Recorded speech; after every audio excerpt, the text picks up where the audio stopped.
Thank you all so much for taking the time to join me tonight and for your interest in the Cyanobacteria visual monitoring program.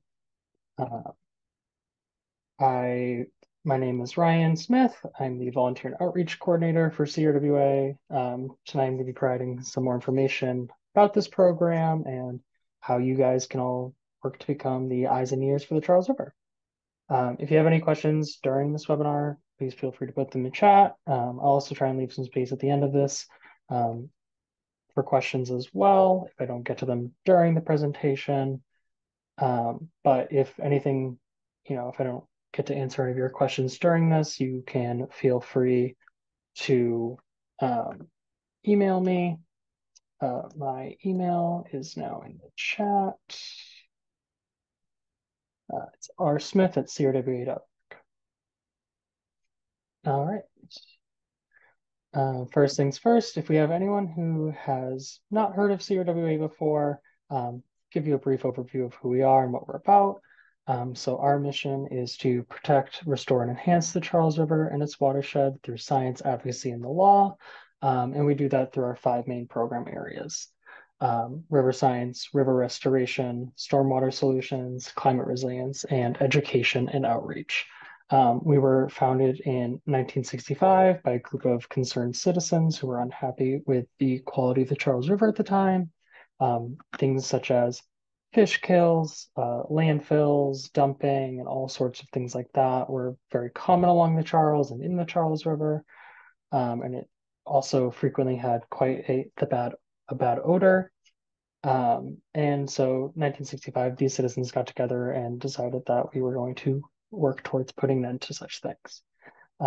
We work with 35 cities and towns within our watershed, which is the area around a river and the water that drains into it, if you're unfamiliar with that word. And we work with local, state, and federal governments to accomplish those goals. We're one of the oldest watershed associations in the country. We're actually coming up on our 60-year anniversary as of this recording and presentation, if anyone's watching this in the future.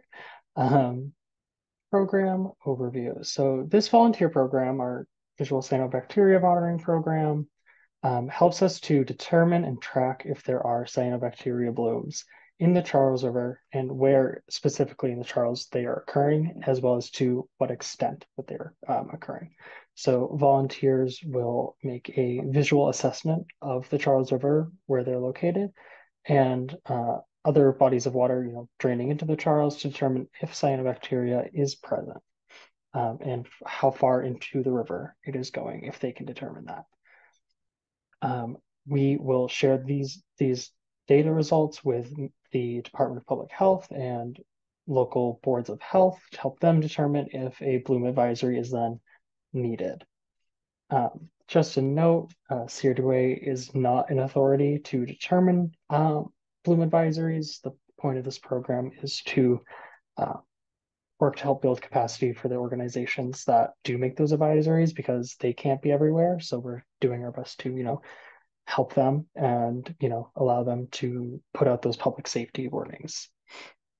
So some of you might know, some of you might not, but, what is cyanobacteria?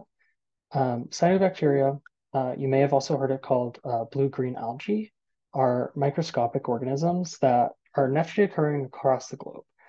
So we see them in rivers, ponds, lakes, pretty much any body of water typically has low levels of cyanobacteria, which at that concentration are harmless.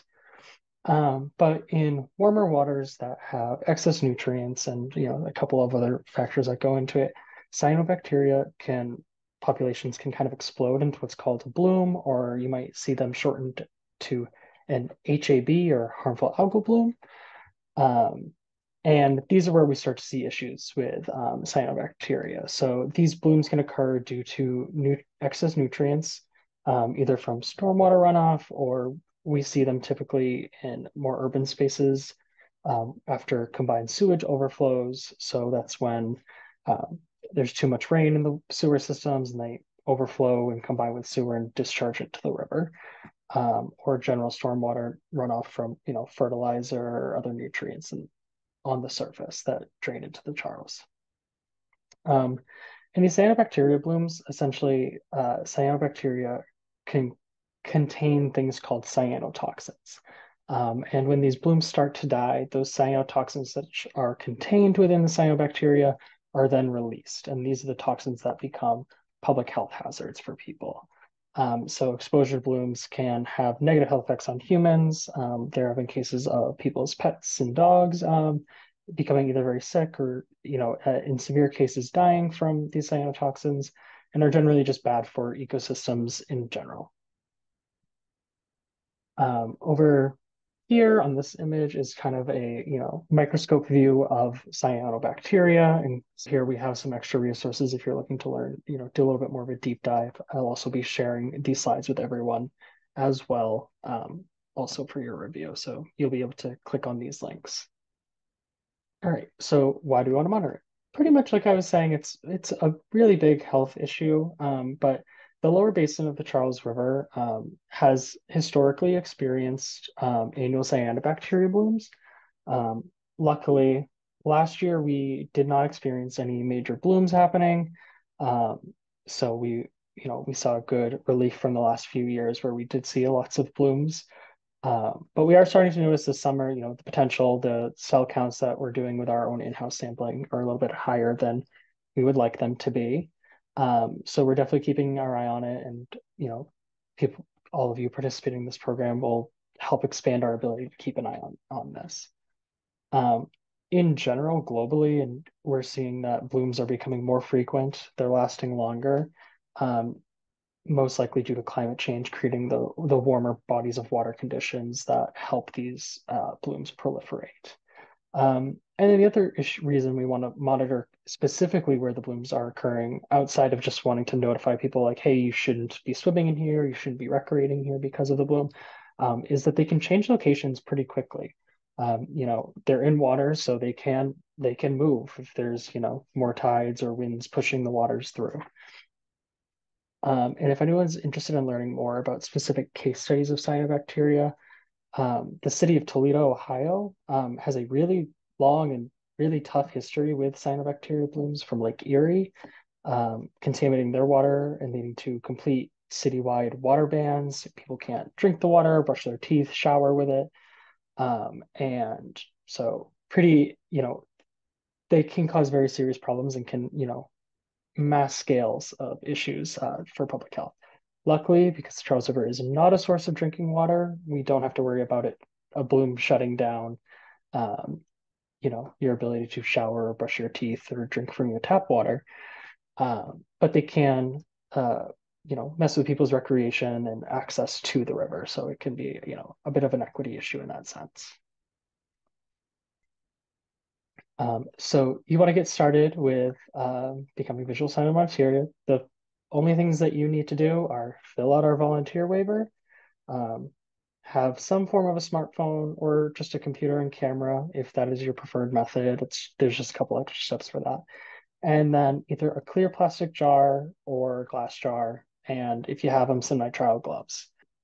So going back a little bit to kind of where we're looking for the samples. Specific observations that we've seen where we've seen cyanobacteria blooms is the Charles River Lower Basin. So that's generally from the Bayou Bridge part of Boston to the New Charles River Dam. So kind of the mouth of the river area. And then the Charles River Lakes District, which kind of includes Waltham, Weston, and Newton. And the reason we've focused on looking for observations in there is that's where the majority of recreation is occurring. So that's where we're going to see the most public health effects if there are cyanobacteria blooms. There are rowing clubs, kayak and canoe rental businesses, lots of people just who own personal canoes and kayaks or row in that area. So it's definitely an area we want to keep our eye on. With that being said, though, we are looking to expand and hopefully get more observations from further upriver. It's kind of an area that we don't know a lot about as far as cyanobacteria goes. We've focused mainly on those two regions in the past. So if you don't live near those regions and you're still looking to become a visual monitor, we welcome you with open arms, and we're hoping to get more data out in the upper parts of the river. Uh, when you are making those observations, you want to get as close to the water as you can, ideally in a space where you'd be able to scoop a jar full of water out. Um, you know, finding a safe access point is very important. Someplace you can just very easily walk up to. We found that riverbanks and docks are typically the easiest for that. And if you are someone who travels around a lot, feel free to take any skills or practices that you learn from this training to other bodies of water. I know Lake Winnipesaukee right now is having some harmful algal blooms. So if anyone likes to go in summer vacation up there and you notice there, you could use the training here to help notify those boards of health about kind of the locations of blooms as well. So feel free to take this training and run and, let your friends know as well. And then for how often we are looking for samples or assessments, it's a better word for it. You can do daily or weekly assessments. They take truly only a couple of minutes to accomplish, and we'll get more into that actual process in a couple of slides. And you can also take observations from multiple different parts of the Charles River in a day. So the idea for this program is that you can integrate this into a routine already. So if you're someone that walks, runs, jogs, or boats along the Charles River, this is something that you could, at the start of your trail, at the middle, or at the end, or wherever you see fit, you could stop for a couple minutes where you take your water break and do a quick visual assessment, and then move on for the rest of your day and your recreation. Um, or it could be your excuse to get out and get connected with the Charles River more and say like, oh, I want to do my weekly visual assessment of a nearby part of the river that I live by. Or if your job is close to the river as well, it's a great opportunity for your little walking or lunch break to get out and do a little bit of citizen science. Part is just going to go over the app that we use for data submissions. So we use Survey 123, which is part of the ArcGIS system. Um, and it's a very intuitive app. If some of you I know are part of our volunteer monthly monitor program, you're already pretty familiar with this. So you're just kind of adding one more download sheet to that if you're familiar with that. Feel free to kind of just like follow along on these steps. All you have to do is download the app, give it the permissions that it's asking for. It's a GPS based app, so it's going to ask for location. And because it's a visual assessment, it's going to ask for the ability to access your camera so you can take photos or upload photos. The login information for the account that you can use through us is right here as well. Once you've logged in once, you should be pretty good to not have to log in again until periodically it might ask you, but feel free to write that down as well. But like I said, I'll also be sending these slides out to people. And once you do get into the profile and you're all signed in, all you have to do is click into the top right. You'll see it says like CR for Charles River, and you can click download surveys, and you'll see a survey that's titled Cyanob Visual Monitoring Program. And from there, you'll be able to see a blue circle with a plus sign in it that lets you go. It'll say collect, and you can start filling out the form. Alternatively, if you're someone who does not like using their phone for these things, within this uh, presentation, there is also a link for the desktop version of this so that you can just fill it in when you get home on your desktop computer. And so once you get in, and it's okay if you're not in now, it's going to ask you a couple of questions. So it's going to ask for your full name. If you could just put your full name and not like a nickname, that's helpful for us for if we ever have to follow up with you, if we have questions, makes it just a little bit easier for me to go, oh, so and so for this assessment, and we wanted to follow up with them and ask them a couple of questions about what they saw. It's a little helpful. We've had historically people put like, oh, just myself or and stuff like that, but it's a lot easier for follow-up if we get the full name. And then you asks you about your experience level. You will all be considered trained after this, so you can click trained. If you are talking to your friends about that, getting them into it, and they, for whatever reason, don't watch the video or the slide, read the slides beforehand, they would be untrained. But theoretically, if you've made it this far into getting onto survey 123, you're probably going to be trained. And then it's going to ask you a question about your affiliation. And most of you, there's a couple of different ones. It'll say like CRWA staff, CRWA intern, boathouse staff, and then like CRWA volunteer. Most of you will fall under CRWA volunteer. If you are some combination of one of the other things, there is also another option as well that you can select. And then it's going to ask you to confirm the date and time of your observation. And this one's really important to just take a double check when you're doing it. If you're someone who does the steps of the assessment, and then continues on with the rest of your day, and then you get home and you want to submit it, you just want to make sure that you double check the date and time, because it's gonna, when you open up the collection, it's gonna do the moment that you opened up that particular collection survey. And sometimes people, it's a little bit easy to forget, like, oh, I got to set it to 3:30 or whenever time you had actually done the observation and not the current time. And then it's going to ask you for your site. So it has a couple of different options, and you can pretty much just click whichever one's the closest to you. If you are in a completely different part of the Charles River that's not included in that lower basin area to the lakes region of the Charles River, you can click other and leave a description of where in the river you actually are. Town, town and street is probably pretty much sufficient enough for that. And then on the map, you can confirm the pin location of where you actually did your observation. And the next thing it's going to ask you is to classify the water surface. So this is, you are on site, you're looking at the water, and you're basically determining how windy it is on the water. So there's 3 classifications that we ask for, or that we prompt you with, and that's calm, which is, pretty low to no winds. The water's pretty much laying out as it is. Rolling, which is, small to medium winds. And then, white caps are very windy, water is being churned and moved quite a bit. And if it's some middling area, just go with what you think it's the closest to. The next question it's going to ask you, and this is where we kind of get into like that actual visual assessment of the cyanobacteria, and that's, is the water clear and can you see around 2 feet deep?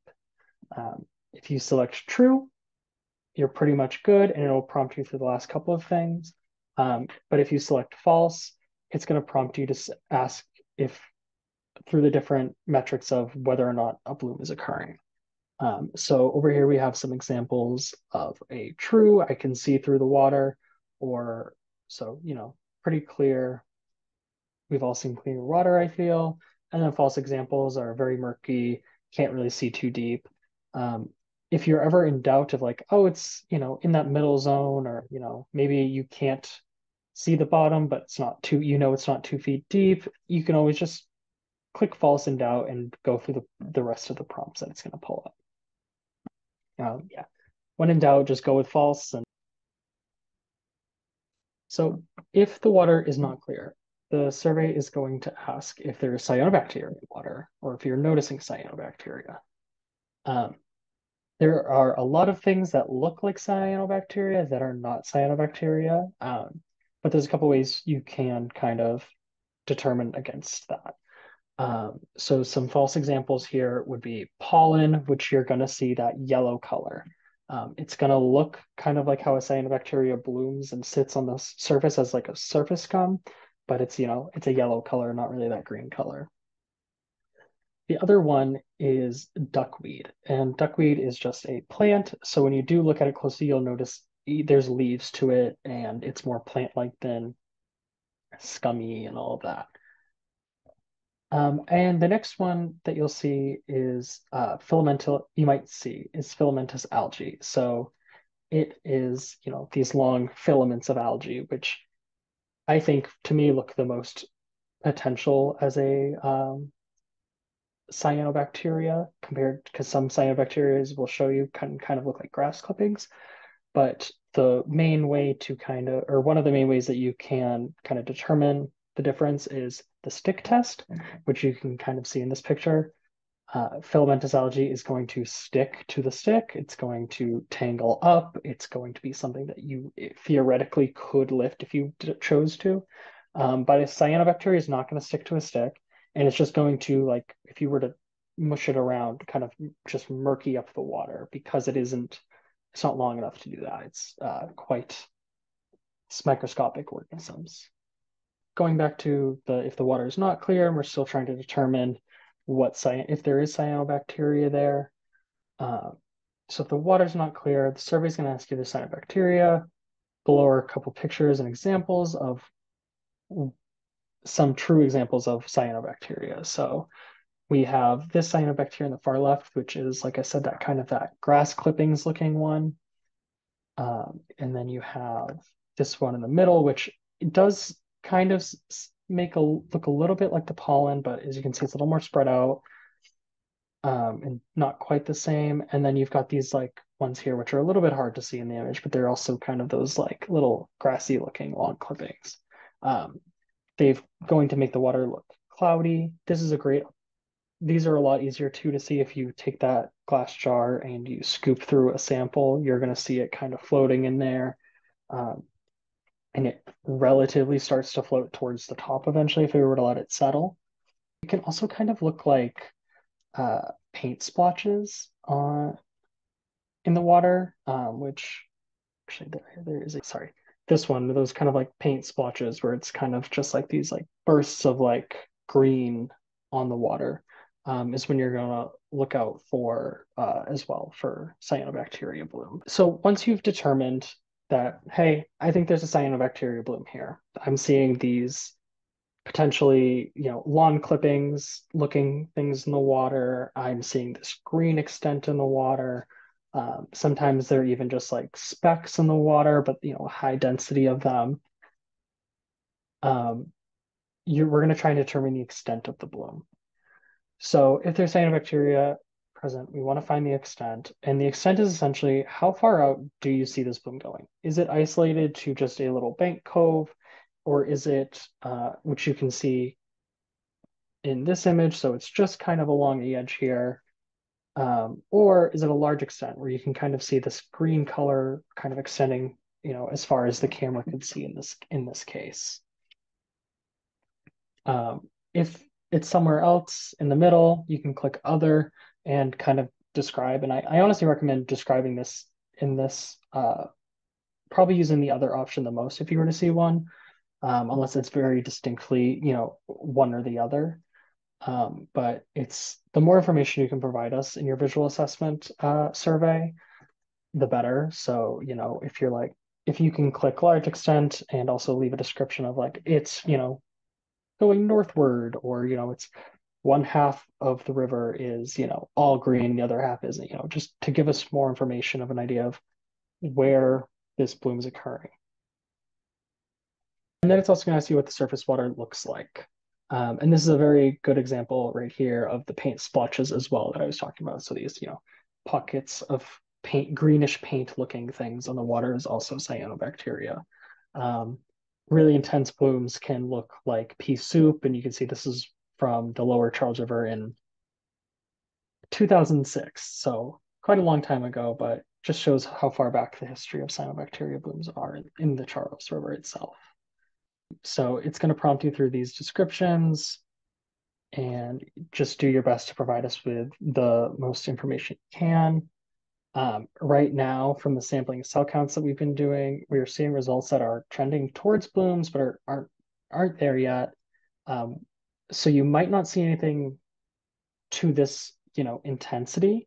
I think what you'll see most likely right now is kind of those more like spread out, using that glass jar, clear plastic bottle, to pull that sample. It's going to be really helpful for helping to determine it's a bloom, just because so far nothing we've seen has been to this intense extent so far this season.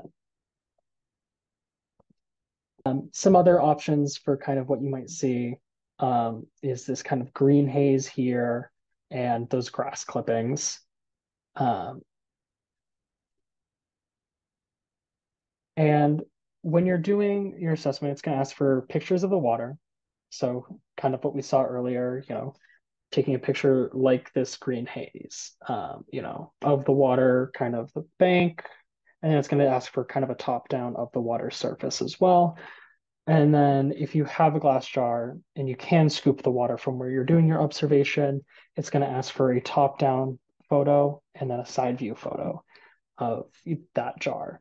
And we found, if possible, if you have a piece of white paper that you can like laminate, or just in general, a white piece of paper that you are okay sacrificing if it gets wet, that just helps add a lot of contrast to the photos and makes the photos, a little bit more clear of what you're looking at. Or you could just find a very high contrast background for the photos you're taking if possible. But once again, we've got that grass clippings look. And then these are those kind of dot specks that I was talking about, where these just like green specks all up in the water. And like I said, the app's going to ask you to take some photos. It's going to ask for a minimum of 4 photos, like I said. So that top down, that landscape view, and then the side of the jar, and then straight down in the jar. At the end, there is an option for you to submit more photos. The more photos that we get, the easier it is for us to determine if we need to be contacting the Department of Public Health, gives us more visual information. Uh, oh, someone in the chat, Sue said, I'm confused. The earlier paint splotches slide was under false. Correct. So that earlier false, and I will go back to that just to clear that up because I think that's a great question. So this false is in reference to the clarity of the water. So whether or not you can see through it. So in this case, if the water was clear, true, you could see through it. But because it's not clear and we're seeing these paint splashes, it's false. You cannot see approximately 2 feet through the water.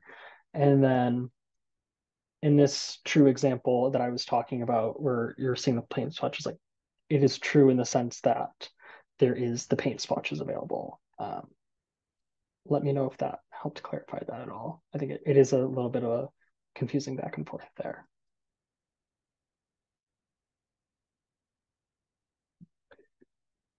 And lastly, once you're going through, there is an open text box for you to place any notes. Similar to everything else I've been saying, the more notes, the better. Um, but we have a couple of prompt questions that you consider. So if this is not your first time in the site, how has the site changed since the last time you were here? Is there, you know, is there construction going on? Is there, different things happening on the river that you didn't notice the last time? Um, how confident do you feel in your determination of seeing cyanobacteria? Is it something where you're like, oh, it's very clearly the images that I see in the slides, or is it you're a little bit more like, it was leading one way. It looked like grass clippings, but maybe it was just grass clippings.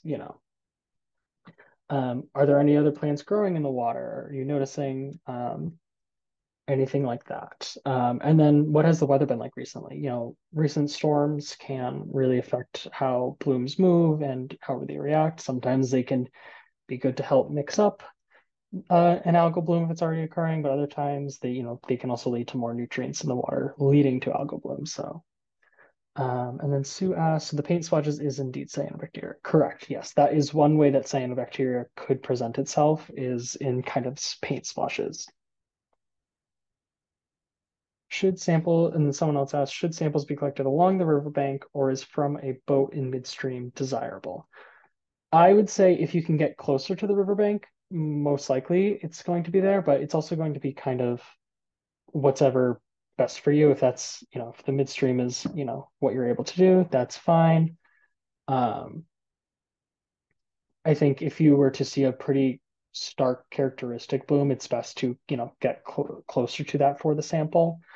Um, but if you're, looking around and you're taking a visual assessment, you're not seeing bloom, I think midstream would be fine. And that's leads me into my last thing, which the point of the program is to obviously find cyanobacteria blooms if they are there. The absence of cyanobacteria blooms is really good data still. Um, so if you are, one of the issues we've had in the past is, if we're not having cyanobacteria blooms, we don't receive as much data, which understandably it's a little less exciting to get excited about not seeing something as opposed to seeing something. But it's really good to have data on specific sites, especially, semi-frequent data of a specific site not having a bloom, so that if one were to occur, we have this background of data on the site saying, hey, like for the last 5 weeks, we haven't seen any bloom, and now suddenly there's a bloom, and we can kind of trace that data back. So if you decide to do a visual assessment and you're like, oh, I don't see any cyanobacteria blooms, never mind, please still fill out the whole form with that assessment and that data in mind, just so that we do get that data collected, because that is still very, very helpful to us.